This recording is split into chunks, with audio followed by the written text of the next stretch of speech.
Саламатсыңарбы, кичинекей бөбөктөр? Жакшы эс алып жатасыңарбы? Маанайыңар жакшыбы, балдар?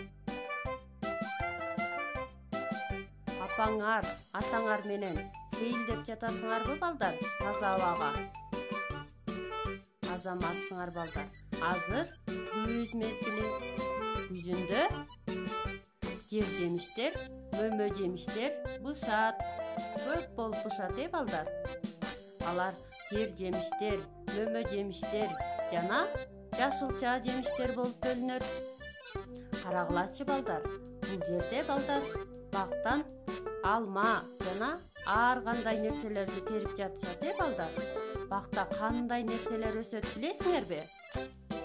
Алма өсөт. Алча өсөт. Алмурут жана дагы өрүктөрдүн ар кандай түрлөрү өсөт. Дагы балдар билесиңерби? Кичинекей бадалдарда малиналар өсөт. Булардан биз түрдүү компотторду жана кыямдарды жасайбыз, балдар.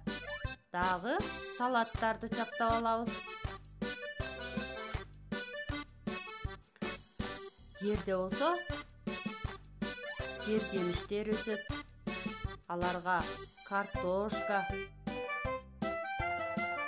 пияз,